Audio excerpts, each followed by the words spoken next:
meeshaalee garaagaraa nu gaafadhu gatii meeshaa nu gaafadhu biffirraa qumsaaxinirraa akkasuma immoo firiijirraa qassaalirraa akkasuma immoo ijoolleen tokko ani mana ijaaruu barbaada manallee ijaaruuf baay'ee sodaadhee jira jette obboleettiin teena takka abshir inshallah obboleettii ijaarsa mana ijaarachuu salphaa miti garuu ni ulfaata yoo itti seenan immoo homtu waan ulfaatu hin jiru. Assalamu alaikum wa rahmatullahi wa barakatuh. Isinin jecha hordoftoota kabajamtoota kiyya asuma warri viidiyoo keenya kana like gootanii na jajjabeessaa jirtanii koomentii babbareedaa na barreessaa jirtan hedduuta kana galatooma na ulfaadhaa isinin jedha.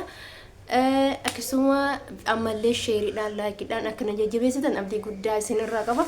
Hordoftoota kabajamtoota kiyya amma waa'ee ijaarsaa akkasuma immoo tuyyuu warroonni meeshaalee garaagaraa barbaadan firiijii dabalatee qumsaaxinii dabalatee akkasuma immoo biffee wantoota hundarraayyuu algaarraa maggaarraa wantoota namoonni barbaadan meeshaalee garaagaraa meeshaalee mana keessallee warroonni barbaadan wallahi bifa barbaadaniin isin jechuudha. Meeshaa babbareeda mana keessatti seenaa jira jechuudha. Gatii isaallee namoonni tokko gatii isaa noo himu warreen jettan immoo gatii isaa keessan isin hima. Meeshaan amma kana kan ta'e gatii wajjin isin hima jechuudha. Garuu gatii asirratti otoo taane keessan isin ibsa inshallah isinin jechuu barbaada. Meeshaaleen amma haala bareedaadhaan jira.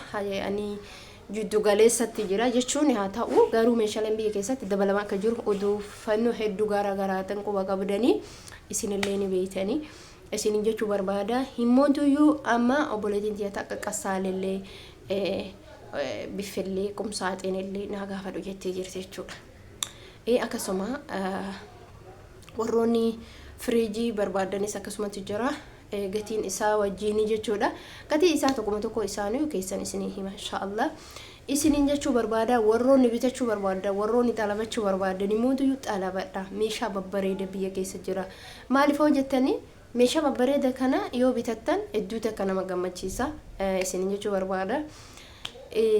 Akka as viidiyoo asirratti argatanitti meeshaaleen orijinaaliin jechuudha. Orijinaaliin isaa meeshaa babbareeda isaa jechuudha. Meeshaalee kana bitattanii yoo jettan faayidaa guddaa isinii qaba. Faayidaa guddaa fakkeenyaaf namoonni yeroo viidiyoo namni fakkeenyaaf hin waraaba jedhutti hin ulfaata.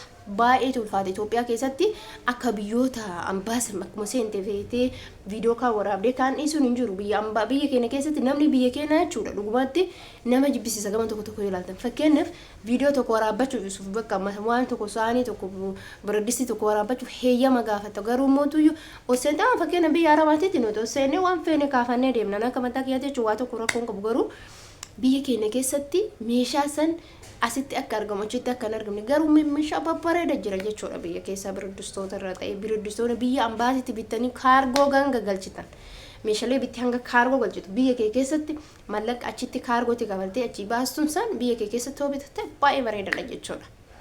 Isin jechuu barbaada hordoftoota kabajamtoota kee kuni maaliin yoo jettanii faayidaa kee ka boruuti. Meeshaa har'a bittee yoo kaa'atte boru si fayyada. Meeshaa waggaa kanaa fi ji'a kanaa fi ammaatu garagala jechuudha.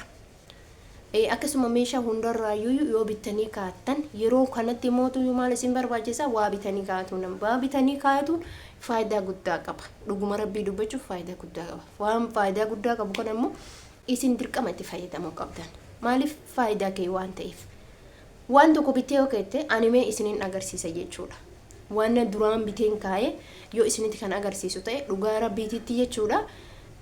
Waan amma argitu yeroo amma kanatti hin argitu gonkuma gatiin sanii fi suni walitti hin dhufu.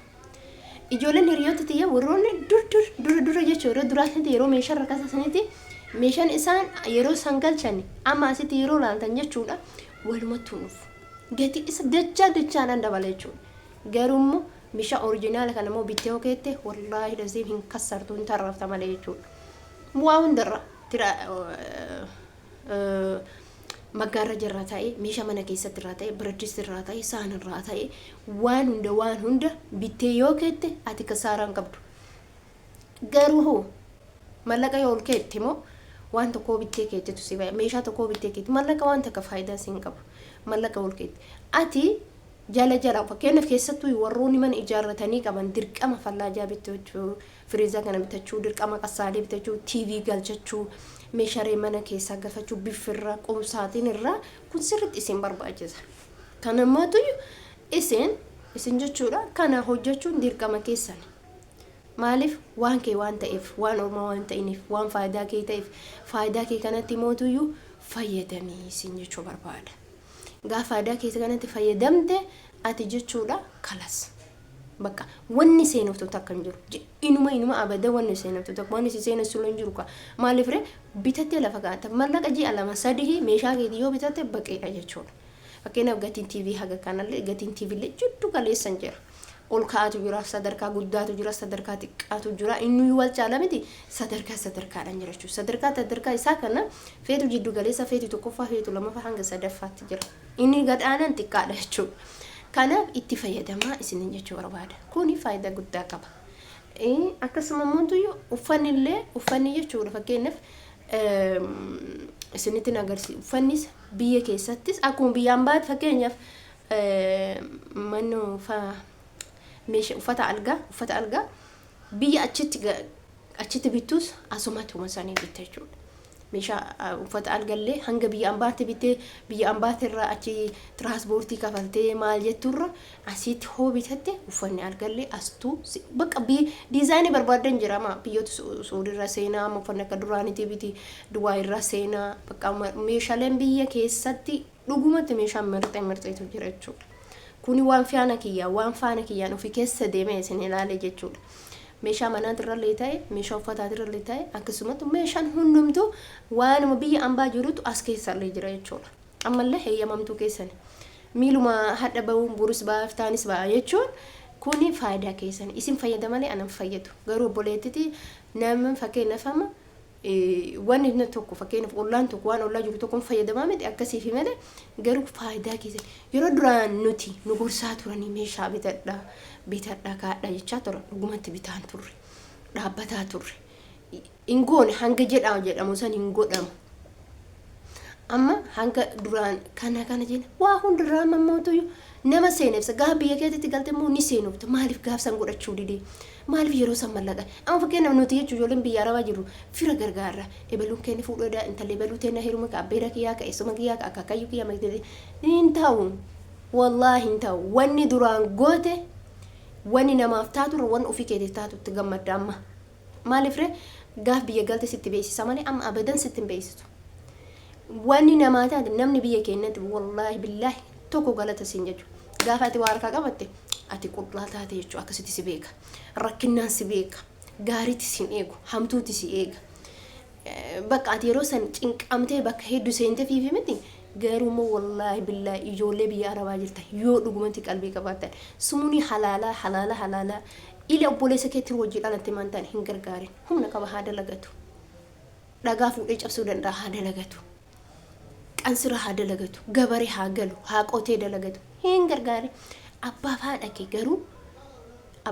kee gargaare maaliif ree waajiba sirratti abbaa haadha kee hanga umrii kee jirtuu abbaa haadha kee gargaaru qabda maaliif haadhaaf abbaa keetiif as geetti haadhaaf abbaa keenyaaf as geenye guddannee bakka gaarii ga'uun guddannee heerumanii bakka gaarii ga'anii ilmoo argatuun kun hundi kabaja haadhaaf abbaa keenyatti.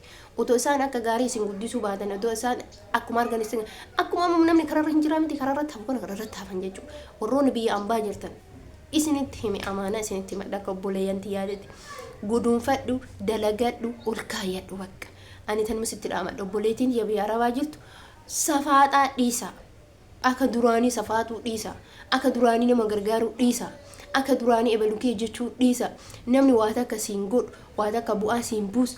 Bakka dalagadhu siin jedha hin gargaare jaalallee kiyyaa jinni kiyyaa jaanka kiyyaa dhiisi jaalallee kasi